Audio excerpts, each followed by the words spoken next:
আমরা আজকে যাচ্ছি রাশিয়া ইউনিভার্সিটির সেকেন্ড ক্যাম্পাস, যেটা নারকেলবাড়িয়াতে অবস্থিত। রাশিয়া ইউনিভার্সিটির ফার্স্ট ক্যাম্পাস তো সবারই দেখা এবং জানা, তবে সেকেন্ড ক্যাম্পাস অনেকেই জানতেন না। তো আমরা সেকেন্ড ক্যাম্পাসের উদ্দেশ্যেই যাচ্ছি। আমরা এখন নারকেলবাড়িয়াতে চলে এসেছি এবং এটা কিছুটা গ্রাম এলাকা এবং গ্রামীণ পরিবেশটা দেখতে পাচ্ছেন। এবং একটু সামনে কিন্তু বরেন্দ্র বিশ্ববিদ্যালয় রয়েছে এবং এখানে কিন্তু ধীরে ধীরে হাঁটতে হাঁটতে মাটির রাস্তা আসছে এবং পাশে সুন্দর সুন্দর অনেক সবুজ ঘেরা আছে। আমি সামনে থেকে এই পুকুরের সামনে বরেন্দ্র বিশ্ববিদ্যালয়ের বিল্ডিং দেখাতে পারবো। আমি একটু জুম করে নিই, তাহলে আপনারা বিল্ডিং দেখতে পারবেন। এখান থেকে বরেন্দ্র বিশ্ববিদ্যালয়ের বিল্ডিং অনেক সুন্দরভাবে দেখা যায় এবং চারিপাশের পরিবেশটা অনেক পরিমাণে সুন্দর।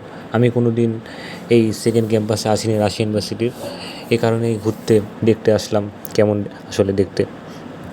এবং সামনে আমরা গেট পেয়ে যাই ক্যাম্পাসে ঢোকার।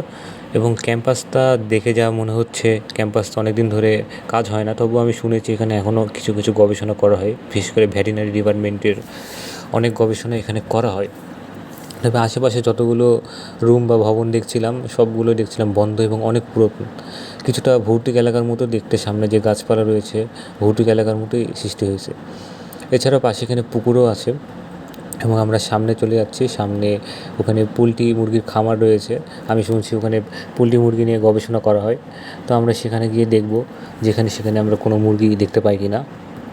এবার আমরা খামারে চলে এসেছি, কিন্তু খামারে এসে আমরা একদম হতাশ, কারণ এখানে কোনো মুরগিই নেই। আমরা এখানে মুরগি দেখার জন্য আসলাম, কিন্তু এখানে কোনো মুরগিই নেই। আমি জানি না কী নিয়ে তারা গবেষণা করে। এবার সামনে এখানে একটি ভিত্তিপ্রস্তর পেয়েছি, এখানে লেখা রয়েছে 2024 সালে প্রফেসর ডক্টর গোলাম সাব্বির সত্তার উনি এটার উদ্বোধন করেছিলেন, অর্থাৎ রাশিয়া ইউনিভার্সিটির আগে ভিসি। সামনে ওখানে লেখা রয়েছে রাশিয়া বিশ্ববিদ্যালয়ের ভেটেরিনারি ডিপার্টমেন্ট। তো এখানে হয়তো এখনও কিছু কিছু গবেষণা করা হয়, তবে আসলে এই ক্যাম্পাসটা অনেক বেশি পরিমাণে সুন্দর যতটা না আমি ভেবেছিলাম। আসলে ঘুরতে আসার জন্য বেস্ট।